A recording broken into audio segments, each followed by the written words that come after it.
The Bookseller Crow on the box. Tales from an empty bookshop. So I think that we're recording. Okie dokie. Hello and welcome to once again to our still empty bookshop. Tonight we welcome novelist and nature writer Melissa Harrison. Melissa is the author of 3 novels, a book of nature writing about rain, and the editor of 4 seasonal anthologies. She's been a frequent visitor and friend of the shop since the publication of her first novel, Clay, and it's a privilege to be chatting with her this evening about her new book, The Stubborn Light of Things. Hello. Hiya. Hi. Cheers. Yeah, cheers. Excellent. How are you? I'm all right, thank you. I'm sitting in my study. As you can see behind me, there's some nature treasures. There's some feathers and bones and bits and pieces. I'll show you here my my pencil holder, which is a pony vertebra. So you're amidst all of my kind of nature paraphernalia and my kind of gothic finds. Yeah, I was going to mention your collection of skeletons a bit later maybe, but first of all, do you want to introduce your book to us? Yeah, so Stubborn Light of Things is a collection of my columns I've been writing for the Times for 6 years now. The title comes from the last line of a poem by Alison Brackenbury called Brockenhurst, and it's a line that I've been obsessed with for years. It's been going around my head and I didn't really know what to do with it, and then when I was putting together this book, it suddenly became really resonant, and I proposed it to Faber thinking they're going to shoot it down, they're going to tell me they want something much more literal, and it went silent for a few days, and then they came back and said yes, we love it. And then it became the title of the podcast that I started making in lockdown. Fortunately, Alison is, you know, she's wonderful and lovely, and she's thrilled at all of this, that her poems sort of transmogrified and got a new life.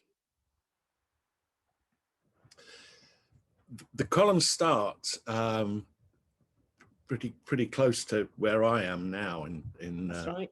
mainly in South London. In fact, there's a terrific one when you go down to the park nearest us, which is South Norwood Country Park. Oh yeah. Yeah. Used So, to be sewage site. Yeah. But you were quite excited about the birds that you discovered down there. Yeah, I identified my first Chetty's warbler on my own there, which I was very proud of. Birdsong's been something I've been teaching myself for, I don't know, 15 years now. I'm not good by proper ornithologists' standards at all, but I can do most of the birds that you would commonly hear around you in a town. And I'm starting now, I live in Suffolk, to be able to do farmland birds as well.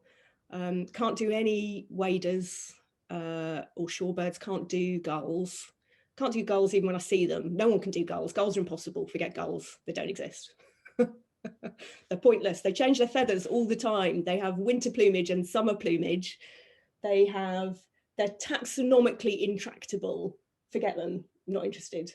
But birdsong, ordinary birdsong, is something you can teach yourself. And I think one of the things that I really wanted to do with these columns is to show people that you don't need to rely on experts, that nature isn't about people who've got loads of knowledge who sort of pass on their knowledge to you as a favour. It is something which you can just go and find out about for yourself. And even if you don't want to learn birdsong and you never want to identify a plant, you can still be in touch with all of that wonder and that richness. I think I want to be more democratic, I think, than a lot of the way the nature world can be presented to people as the domain of experts and as something you have to get in a car to go and see, something at a beauty spot and something that someone else will explain to you. And I think that's a real barrier. So I thump the tub for ordinary people. Well, I was very struck quite early on when I was reading your book. I thought the one phrase that kept coming back to me was that you were very much a noticer and you kind of noticed things and then delved a bit deeper.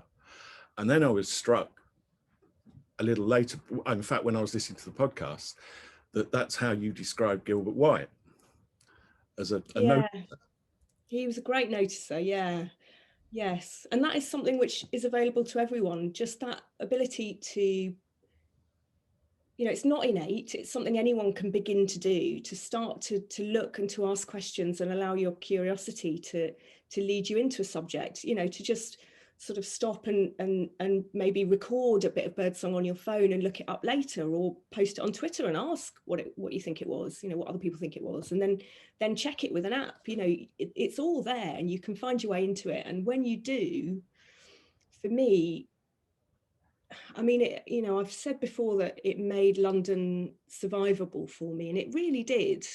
I grew up in kind of commuter belt Surrey, very green and leafy, not proper countryside though. When I moved to London, I first moved into Zone 1, and because I thought that's what you had to do, don't know why, because I was 20, 21. And I moved somewhere where I didn't see any street trees. There was not a street tree on my bus route home at all. There was nothing. I couldn't see any trees from my flat. There was no green space I could get to on foot. And I just got more and more miserable. And I didn't really know why. And it got worse and worse.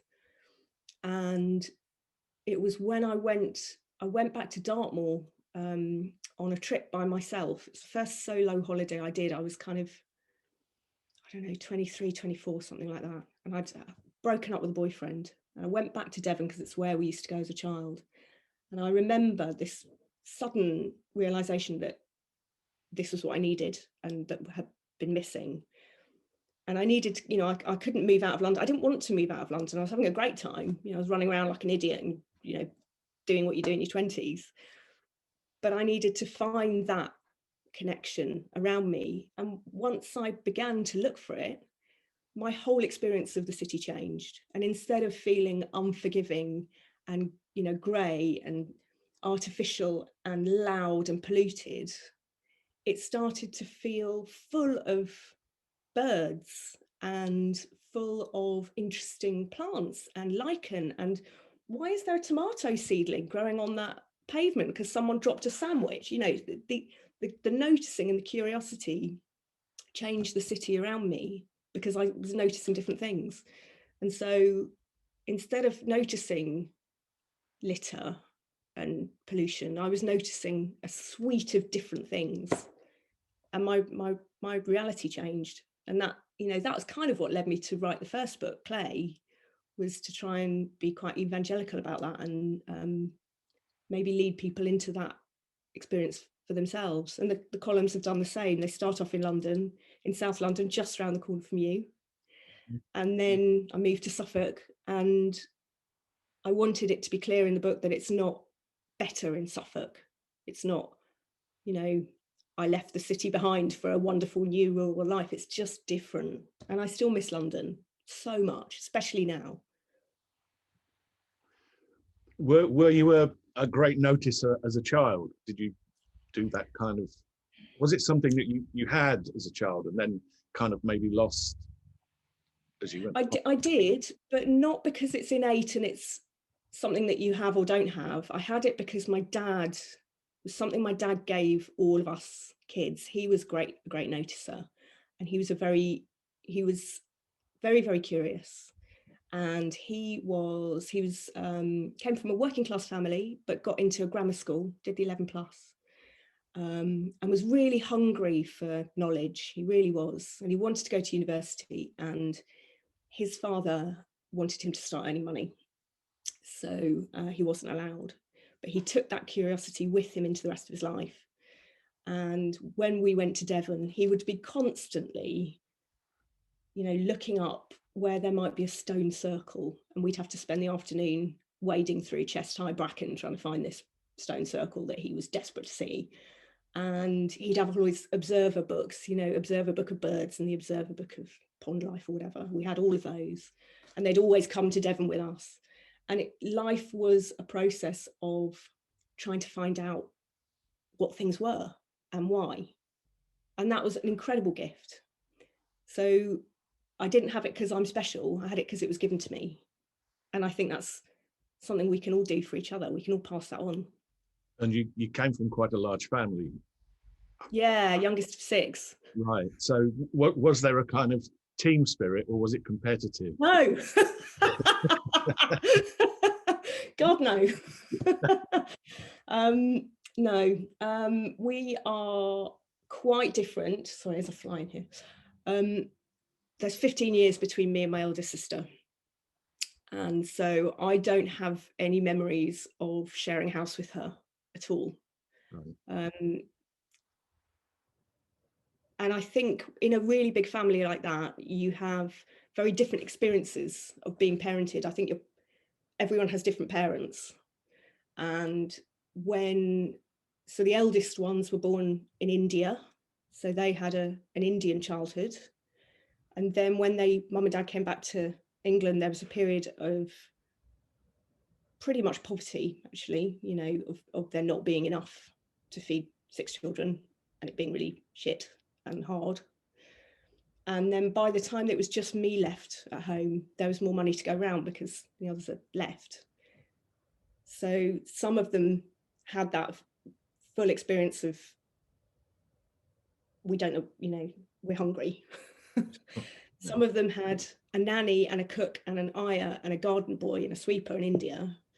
And I had middle class parents with enough money, but older, they were in their 50s and 60s when I was growing up. So we had really different experiences. Sure. And at the beginning of the book, you say that you were in your 30s before you realized that people kind of, it was possible for writers to make money writing about nature. And Yeah. Moment that was. Was it really? Did you? Yeah. Yeah. I mean, so in the introduction to the book, which was quite weird to write because suddenly felt like there was a lot of kind of me, which I don't normally do. But I've been told, there's no first person in the columns and you need to tell people who you are. So I did. And I described the fact that I had an English teacher when I was little who praised a descriptive piece I wrote about a pond in winter in the village. And she praised it in a way that, like, she meant it. It wasn't just, well done, you tried hard today. It was she kept me back at the end of the class and she said, this is really good. This is really, really good. And I took it in, but I didn't know what to do with it because I didn't know that there was a job of doing that. Sure. And when I started to read nature writing, it all seemed to be written by experts. What I considered an expert. So it was ornithologists and zoologists and botanists and people who'd spent their lives studying the natural world. So I just thought, well, I can't do that. I can describe a pond, but what's that for? So that's why the first thing I wrote was a novel, because I didn't, I just didn't see a place for what I could offer. Now I'm really glad because it turned out I could write novels. Who knew? So, it could have gone another route. I could have, at one point I applied to The Guardian to write their country diary, to be one of the rolling team that writes the country diary, but they said, you don't live in the country, you live in South London. It's like, okay. But, they could have said yes, and then I would have done that. And then I probably wouldn't have written a novel because I would have been doing that instead. I would have thought, well, I'm doing my nature description there. So it sort of worked out all right in the end. Was there any opposition from the Times when you moved from the city to the country? Was that? No. Yeah. No. And, when I got the offer from the Times, if I'm honest, there was a bit of me that was unsure whether it was the right thing to do to take it, because the Times isn't the newspaper I read. And I frequently disagree with their editorial stance on things. And I was quite tortured about it for a while. And then a very wise friend of mine said that if you do the writing you want to do, making the points about nature and the environment that you want to make in a friendly paper, you're talking to people who already agree with you.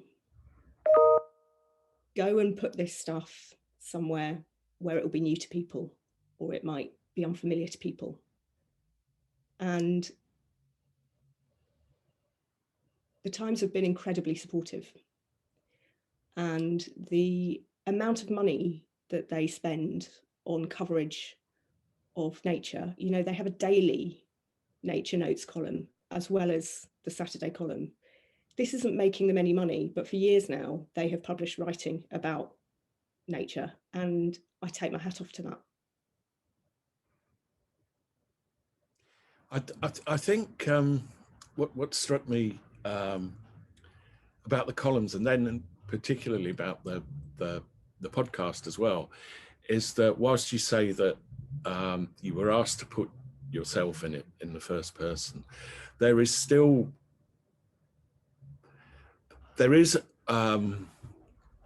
a thread of your life going through it, I think. Yeah. And particularly in the podcasts, I think what people engage with is your, I don't want to say innocence, but your wonderful curiosity with what's around you. I mean, I'm thinking in particular of the, I think it's episode 3, it might be 4, I'm not sure. But Barnowl, isn't it? It's Barnowl. Oh my goodness me. So, funny story about that.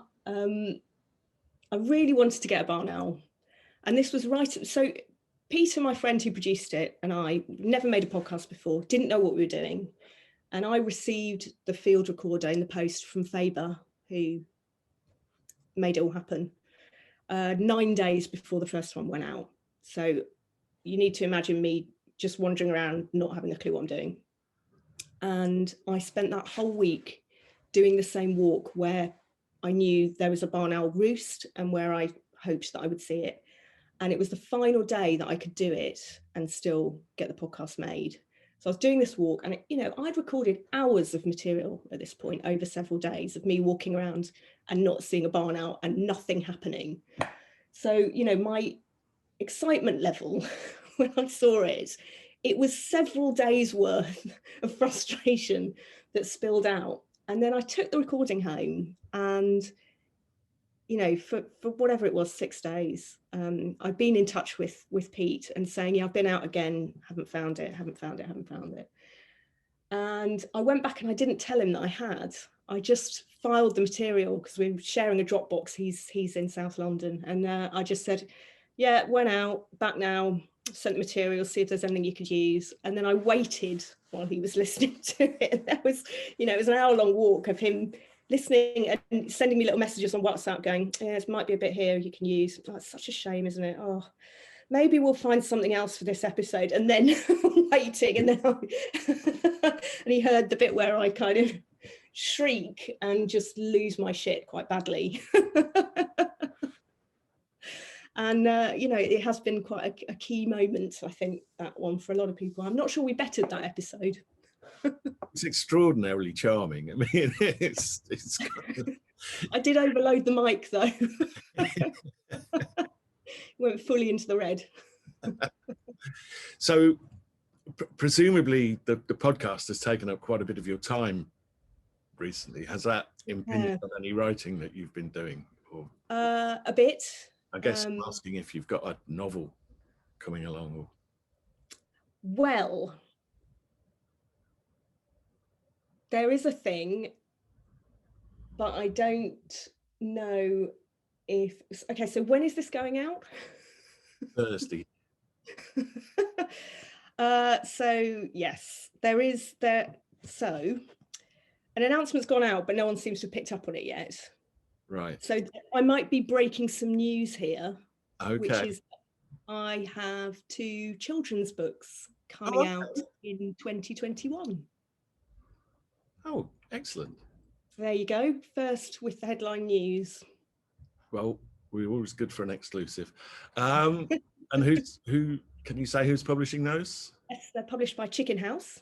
Okay. Yeah. And they are nature writing for children, as you might imagine. And they are based on the famous Carnegie Medal winning book, The Little Grey Men by Beebe, which came out in 1942, and which has been a favourite of mine since I was a child. My mum read it to us. And it is both books. I'm just working on edits for the second, and they include the town and the countryside. I think they're funny. I think something that people are often surprised by when they meet me is that I write quite serious books, but I actually piss about quite a lot. And in these books, I was able to use that side of me, and that's been a real joy. I think they're quite funny books. I've enjoyed writing them. Editing them has been an absolute nightmare, but writing them has been fun. Oh, and I should give you their names, shouldn't I? They are called By Ash, Oak and Thorn and By Rowan and Yew. Lovely. Whenabouts are they due? Spring and autumn. Brilliant. Fingers crossed. COVID dependent.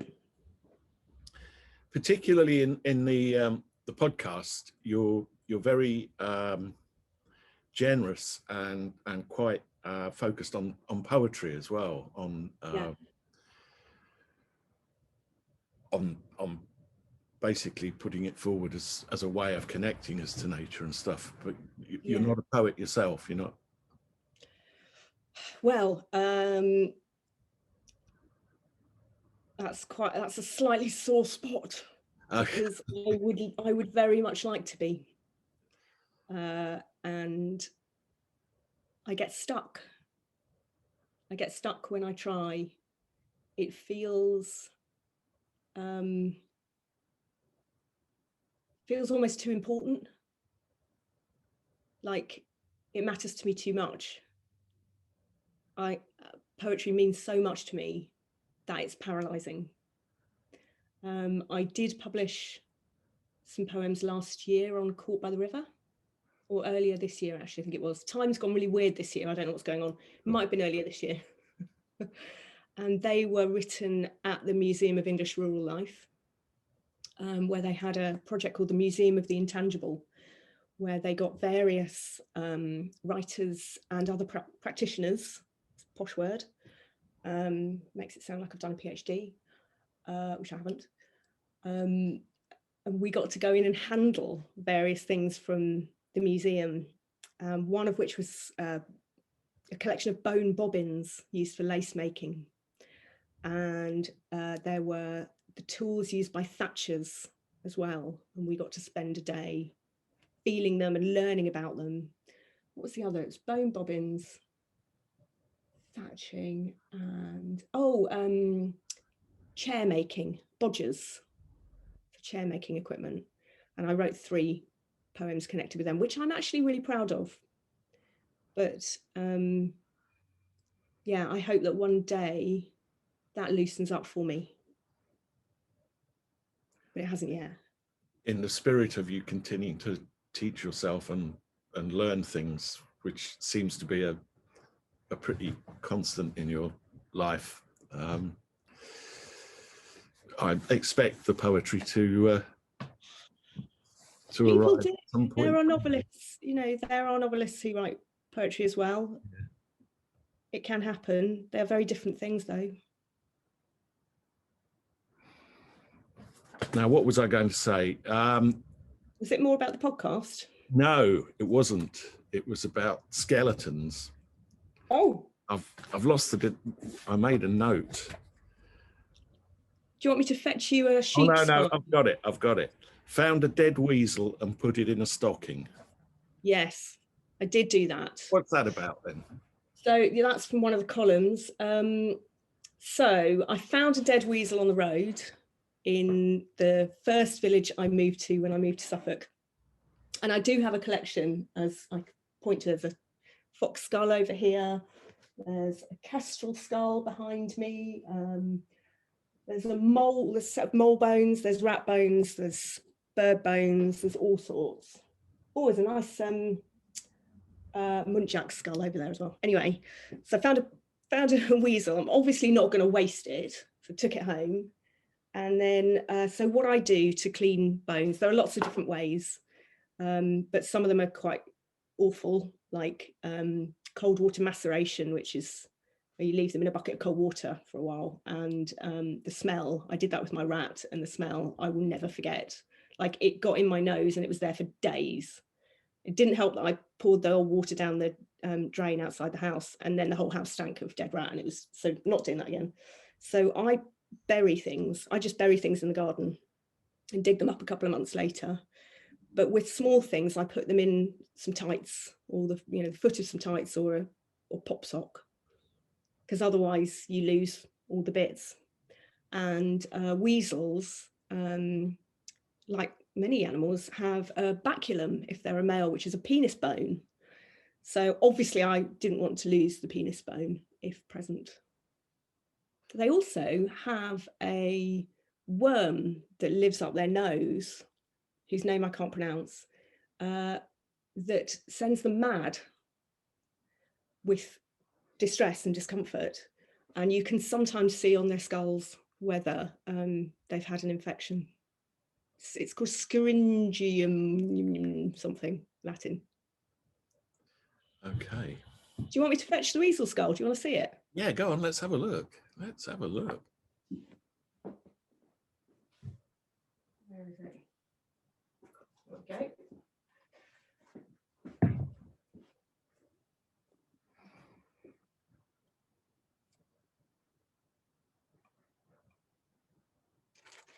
There he is. Amazing. You see how tiny? Yeah. Absolutely wincy, with really sharp teeth. Very long and thin, because it helps it go through tunnels to catch rodents. So absolutely perfect, little white teeth, vicious, beautiful. Fantastic. So that's why I put a weasel in my stocking.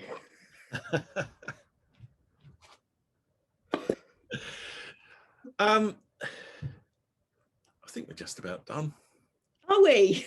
Really? It felt like 5 minutes. Buy my book, it's got weasel skulls in it. Yeah, I mean, I do still have signed copies. Excellent. And in fact, the other day, if anybody wants one, I did find a signed first edition of Clay. Did you? Yeah. Ooh.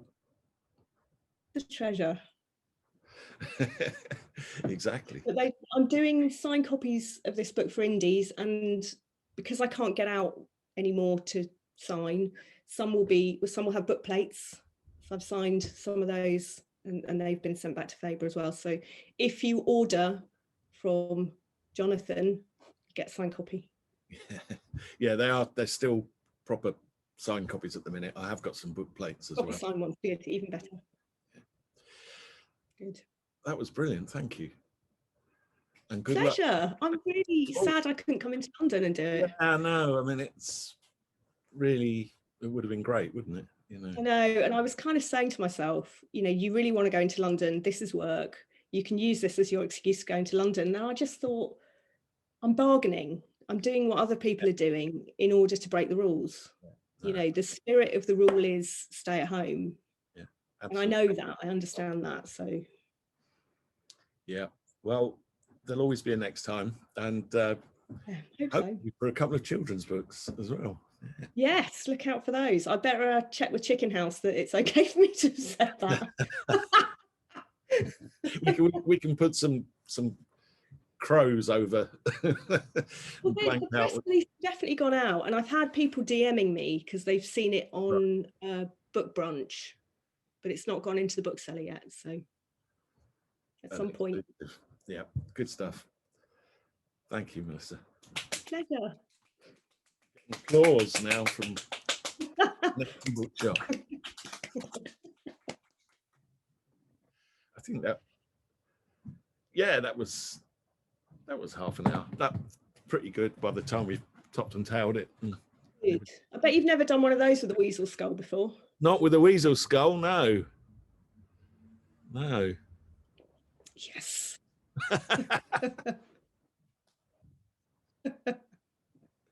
Well, you've cheered me right up. Oh, good. So that's another nice thing. Yeah, I mean, I don't like to think of you as being lonely on your own there. It is what it is. I'm all right compared to loads of people. For sure. And I will be all right if it's just a month. If it turns into another 4 or 5 months, then I'll, send it, medivac me out.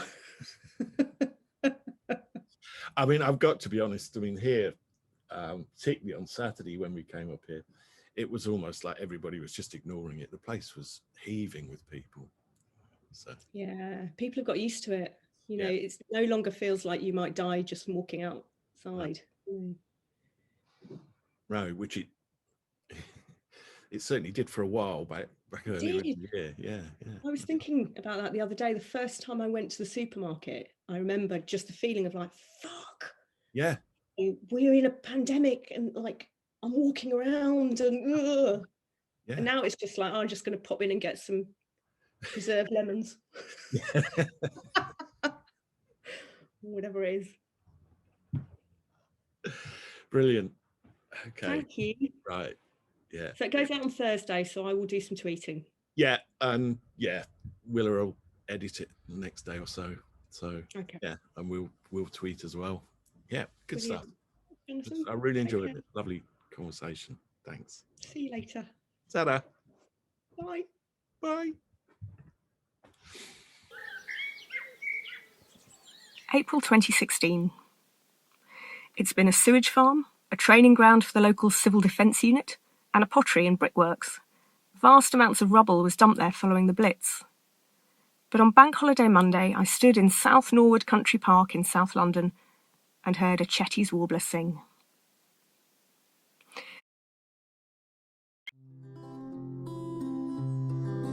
They can find you a book for your girlfriend, your husband, your girl or your boy. And if you've got a need for an uplifting read, Justine and Jonathan can pick out a book you'll enjoy.